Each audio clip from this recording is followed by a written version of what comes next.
Frequency separation is a powerful retouching technique in Adobe Photoshop. It gives you great control over the details and colors in an image and helps you to transform your photographs into pieces of art.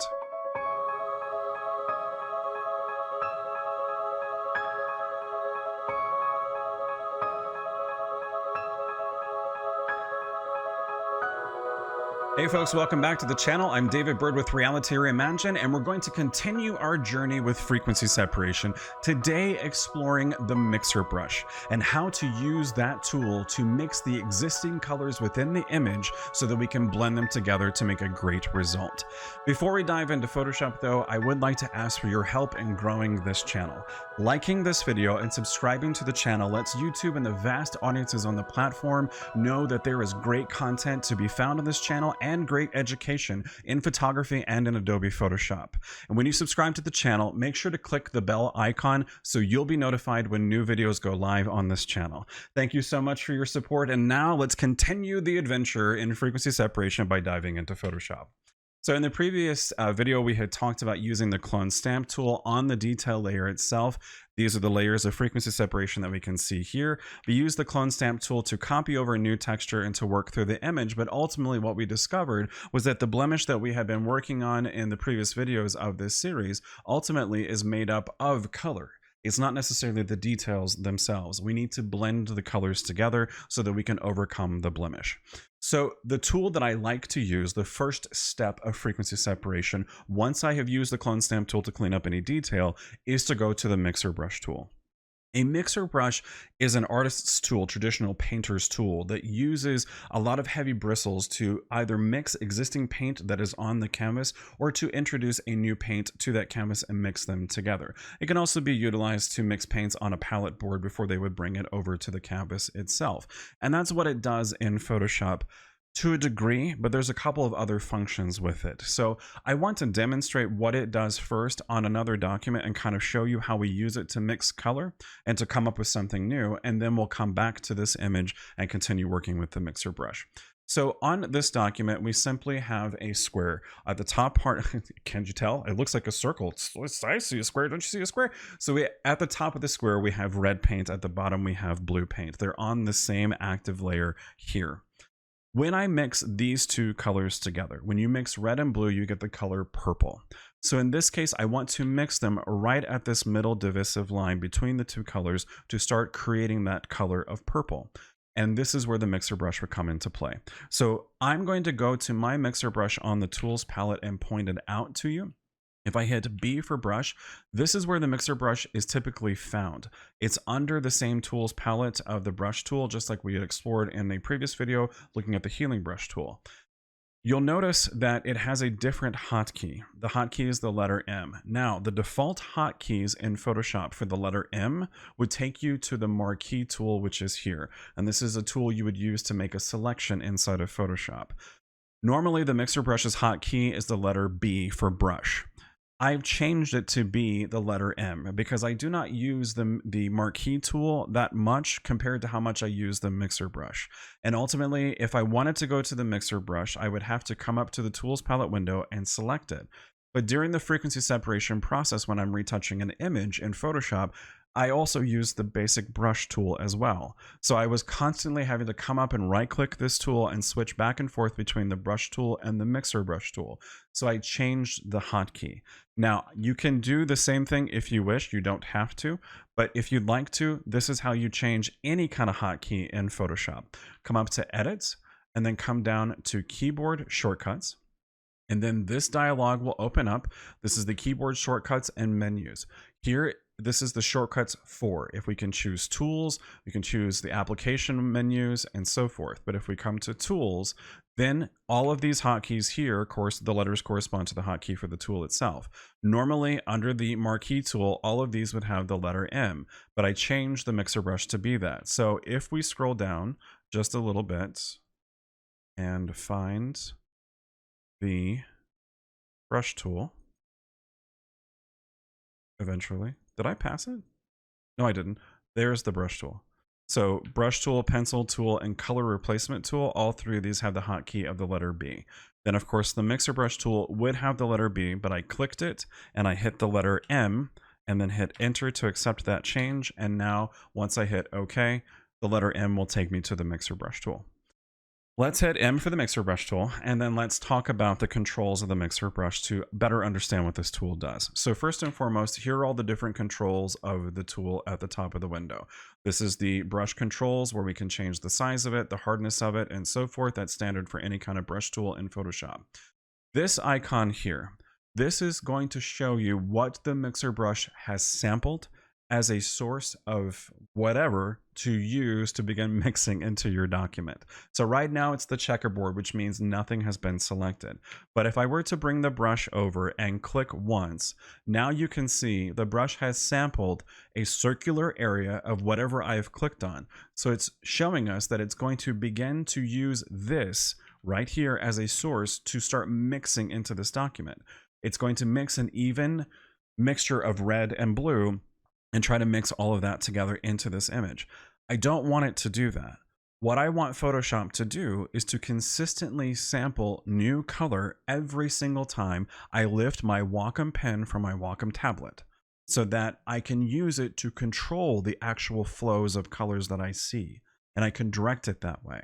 If it has already chosen something to sample, it will forever use this even mixture of red and blue as its source to try to blend colors together on our document. That's not going to give us a lot of control on the great results that we're looking for with the mixer brush tool. So to tell Photoshop to empty the brush every time you lift your pen from the tablet or you let go of your mouse button, you need to check this icon here. If we mouse over it, it will tell us this means to clean the brush after every stroke. So when this is checked, this box will always stay on the checkerboard pattern. It will never be filled with a color, because every single time you touch the pen to the tablet or you click your mouse, it will sample wherever you've clicked, use that existing color, and then when you lift the pen or let go of the button on the mouse, it will empty the brush of that color. So a little bit more further explanation, we have set a custom set of mixtures for the brush. The mixture of wet, load, and mix, these simply are just the controls of the brush. How much of the consistency of the quote paint that's on the brush, the load, how much is on it, the mixture of how much it's going to mix, the flow of the brush is the key. And just as a side note, we've talked about this in previous videos, the flow of a brush is what I tend to constantly change that number when I'm working with any brush. I leave the opacity of a brush set to generally 100%, and I change the flow anywhere from 100% to 10% to sometimes just 1%. When I use the mixer brush, whatever the defaults for wet, load, and mix, go ahead and leave them there for now. In a future video in the retouching series, I'm going to explore the mixer brush in a little bit more detail and show you why I have changed them to these corresponding numbers of 75%, 30% for load, and 30% for mix. Flow, let's set that to 10%. Now, let's demonstrate the tool. Again, if we mix red and blue, we'll get the color purple, and that's going to be our goal. So when I'm using the tool, I have a couple of control options, simply how I'm going to move my hand with the Wacom pen to the Wacom tablet. I tend to paint better by moving my wrist left and right and moving the brush this way, like this, instead of moving it up and down. It's hard for me to control my wrist and make an even straight stroke. So I prefer to try to paint left to right. Number two, I want to mix these colors together. If I keep my brush going left to right, I can potentially mix them, but keep in mind there's a very divisive line between these two colors, right down the middle. It's not going to mix it very well if I go left to right, but if I go up and down, I am blending those colors, again, based upon which color I sample first. So what I want to do is make a controlled selection around this square so that we don't go outside the lines. To do that, I'm going to control and click the layer icon, which makes the selection of the marching ants around the square. I'm simply doing that so that the paint won't go outside the square for demonstration purposes. Now, I'm going to start using the brush, and when I sample, I'm going to be cognizant. I'm going to make sure I know where I've chosen paint first. So I'm going to start with the blue. Blue is my favorite color. I'm biased. I'm going to start using the blue and pushing it up into the red.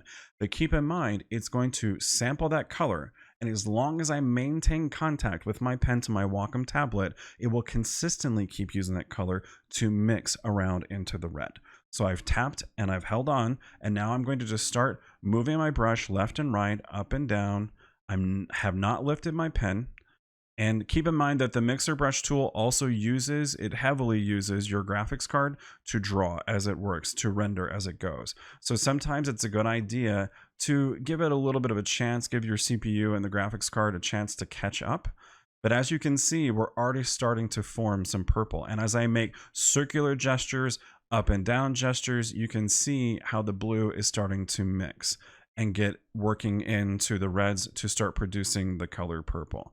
Now I'm going to actively choose to lift my pen from the tablet, and when I did, the brush is empty. This time I'm going to tap somewhere up north of the red to start pulling more of those reds down into the image. If I pull more red into it, I'm going to get a different shade of purple than pushing blue into it. So I'm going to tap once.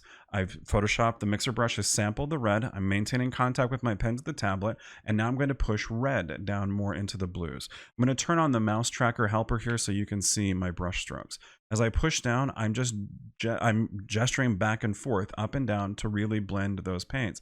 But I can go further down and start pushing the purple even further into that blue region in our selection and move it around like this. I can make circular gestures and start mixing it this way, introducing some of that blue and that purple that we've made and pulling it back up into the reds and making ultimately this area of purple bigger as we go. Then I'm going to let go, and it's cleaned the brush. Now I can make my brush really big. And this time when I sample right at the center of the brush, it's going to sample that purple and start moving that purple around the entire area. So I'm going to tap once and maintain contact. And now I'm going to make these big brush strokes and start moving it around to really fill in that purple that we have created everywhere else and just keep blending it. At the same time, it's potentially introducing just a little bit more blue and red because those are there and they still exist. I'm going to turn off the mouse tracker just so we can start to see some of our results. And using the mixer brush, mixing all this together, we've created the color purple.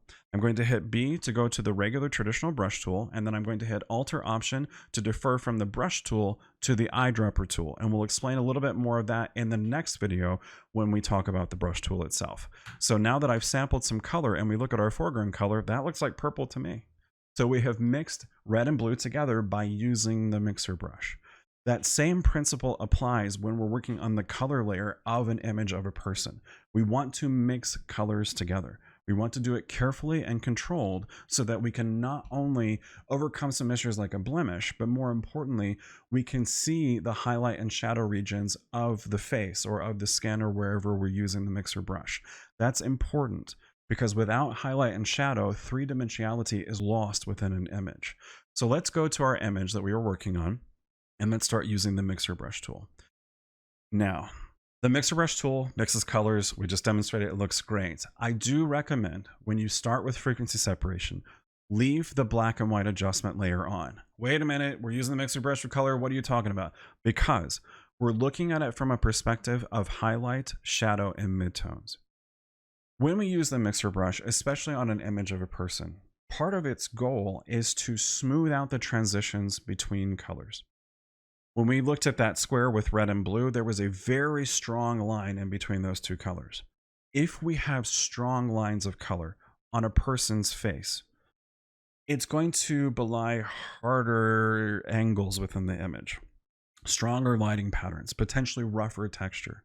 If we smooth out those transitions between colors, it makes everything appear softer and smoother. We're not replacing all of the color. We're leaving some darker color tones in the skin and some brighter color tones within the skin because, again, that designates three-dimensionality within the image.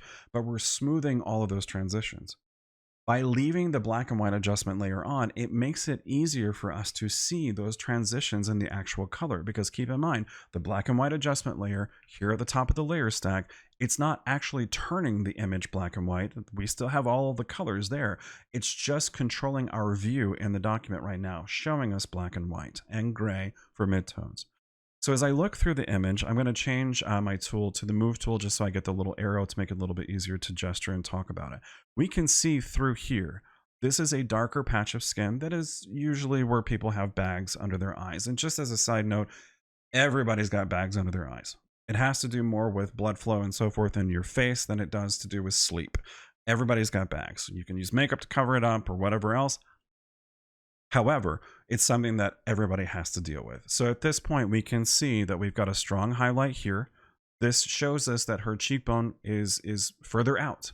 And then we have some darker skin tones here that shows us that the skin moves and flows. Her face moves. It's 3 dimensions and it moves through. And this is a little bit of a darker area. So we can see this a little bit better because the black and white adjustment layer is turned on. If we turn it off, yes, we of course can see that darker skin tone right there, and that points out. But look at her forehead. Let's move it up just a little bit. We look at her forehead. Well, it looks pretty pleasing, but we can see stronger highlight here, brighter color tone, mid-tone, so to speak, and then darker shadows.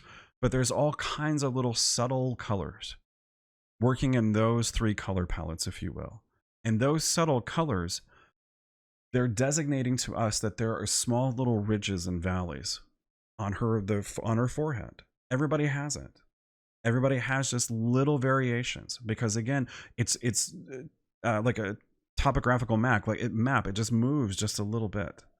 If we smooth, oh, the autofocus is freaking out because it caught my hand. If we smooth the colors together, we blend the colors just a little bit more, we get control. But it gives a pleasing flow of the colors. And that's part of our job, retouching an image inside of Adobe Photoshop. So I'm going to hit the mixer brush, I'm going to hit M to go to my mixer brush. I've turned the black and white adjustment layer on. And again, we're working on a flow that is 10%. The brush is going to clean itself every single time I lift my pen from my Wacom tablet. And I'm simply going to come into the forehead and I'm going to show you the region I want to work in from here all the way around. And my goal is just to move through the transitions of each color that I see and just smooth them out so that there is a soft area of a lighter skin tone, the highlights, soft area of the midtones, and then a softer, darker area of the shadows. So let's begin. I'm going to come right to the center and I've made contact and I'm just moving. Oop, I'm sorry. I just made a mistake. I'm going to hit Control or Command and the letter Z to go 1 step back in my history because I'm actually on the detail layer. And you know what? This is a happy accident. We'll talk about it very briefly. You can use the mixer brush to soften the detail itself. If we zoom in just a little bit, we can see this is a very blurry area of skin texture because I just used the mixer brush on the detail layer itself. I don't want to do that necessarily. So I'm going to hit Control or Command and the letter Z to go 1 step back in my history. That's the way that it should look. However, it is a common practice for me when I'm retouching and using frequency separation to use the mixer brush very, very lightly to soften some of the poor texture or skin texture if it's too strong. I try to soften it down because later in the artistic retouching process, I'm going to sharpen the image and sharpen the details in it. And if I smooth down some of the rougher texture, when I sharpen in that process, everything will look even in sharpness. If there's strong skin texture before you sharpen, that strong skin texture is just going to stand out even more. And that is something that we will explore further on in the retouching series here on YouTube. So let's go to the color layer itself and use the mixer brush tool there and not on the detail layer. M for the mixer brush. I'm going to tap and maintain contact. And now I'm just smoothing the colors together. And again, with that low flow, it's just moving those colors very gently. I've lifted my pen from the tablet, and now when I tap again, it's sampling a new region of color. So I'm simply just going to go around and smooth out the colors. But let me go back a couple steps in my history just to make sure. Let's look at that blemish right here. The skin texture was something, as we saw in the previous video, where we couldn't really tell there was a blemish there, but we can tell because it's color. So if I hit M for the mixer brush, and I would make my brush roughly about the size of the blemish itself, noticing that this area through here, especially in this view with the black and white adjustment layer on, we see and pretty much what I would consider a mid-tone of color. We see starting to get into a shadow region of color because we're going down around her eyebrow ridge into her eyes. This little spot right in the center is just a little bit brighter. That's the top, that's the highlight. Let's mix that with the existing colors. So, or more succinctly, let's bring the existing colors down into that highlight. So I'm going to tap once and start pulling color down and now just gesture back and forth. I'm going to pull up and bring some of those shadows up. Keep in mind, just in that previous demonstration, let's say this is the upper area here of red, this is the blue, and right in the middle, we want to make purple.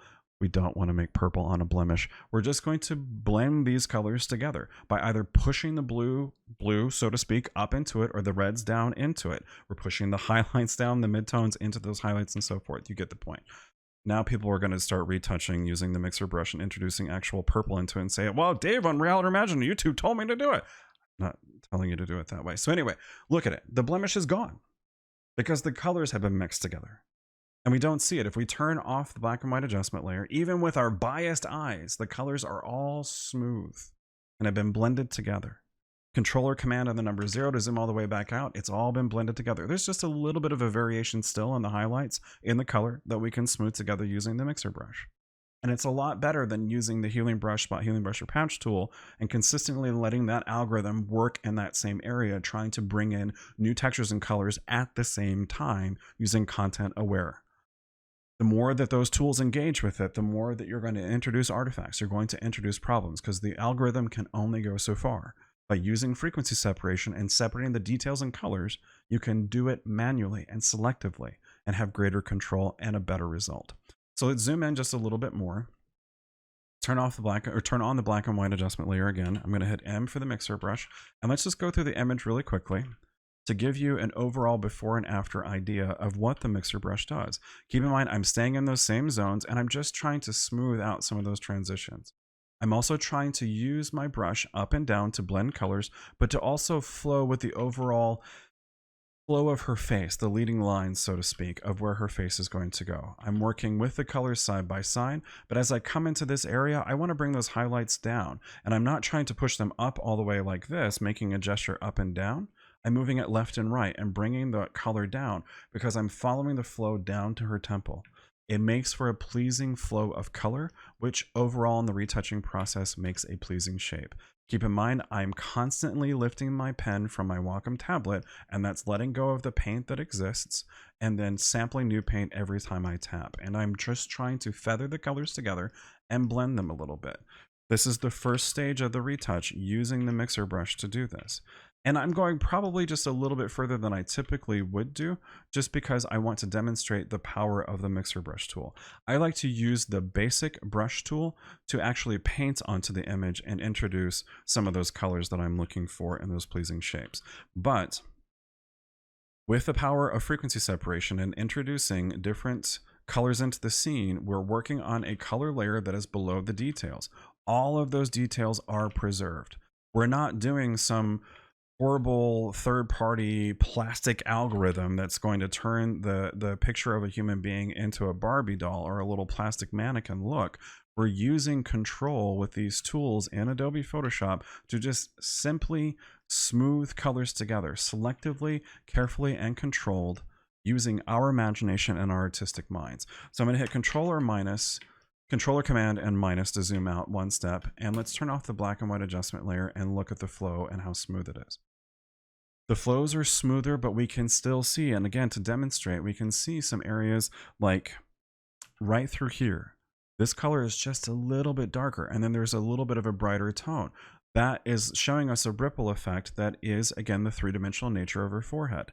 So with the black and white adjustment layer off, we can come up to this area and just smooth these colors together just a little bit more and just feather them out just a tad. This is also why I like to use the basic brush tool, because then I could sample a lighter color here and then start painting over it and just blend those colors together that way as well.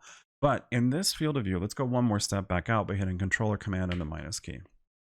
Here's what we have done. We've smoothed it all together. I'm going to turn on the backup color layer here. If you don't know what the backup color layer is or how to make this action for frequency separation, make sure to visit the video that you see above that shows you how to make the action for frequency separation 16-bit using the new method of median noise instead of Gaussian blur.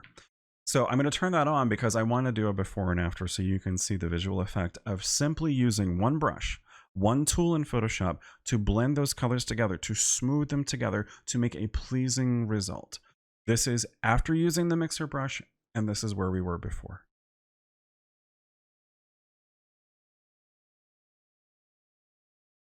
We haven't moved any texture.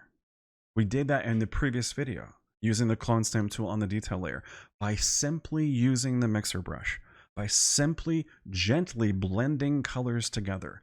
We have taken the image in its base form of three-dimensionality that we see and have made it softer and more smooth, more aesthetically pleasing to the eye, if you will, from the sense of retouching a portrait in photography by using that one tool. And this is one of the major reasons why I love frequency separation. It gives us such great control over the details and the colors. We can work as an artist instead of just doing retouching. We can work as an artist to develop a style that blends beautiful colors together, blends textures together to make a piece of artwork. So let's take a step back and we'll talk about, essentially as a recap today of what we've went through in this part of the series. So demonstrating, again, one of the next steps of frequency separation by using the mixer brush tool. We saw how the mixer brush tool's job is to blend colors together, and some different options of what the tool can also do when you're using it in other ways. But when we use it for frequency separation, our goal is to have it sample some existing color and then use the tool very gently and very controlled to blend those colors together to get that beautiful, soft result. Thank you so much for watching this video, and thank you for going on this journey of retouching. I know that there are so many different ways of doing retouching, and the people watching this channel, you may have various levels of experience, and that's why I wanted to make this series. I wanted people who are new to the retouching process, potentially new to Photoshop, to have as much information as possible to step into it. And hopefully, if you're an advanced user of Photoshop, there's something that you've picked up in this video or the future videos in the series that will help you in your process as well. So thank you for going on the journey. Thank you for watching today. Please help me grow this channel on YouTube by liking this video and subscribing to the content, and click the bell icon so you'll be notified when the next video in the retouching series where we demonstrate the basic brush will go live on the channel. Until next time, I will see you out there in the world of Photoshop.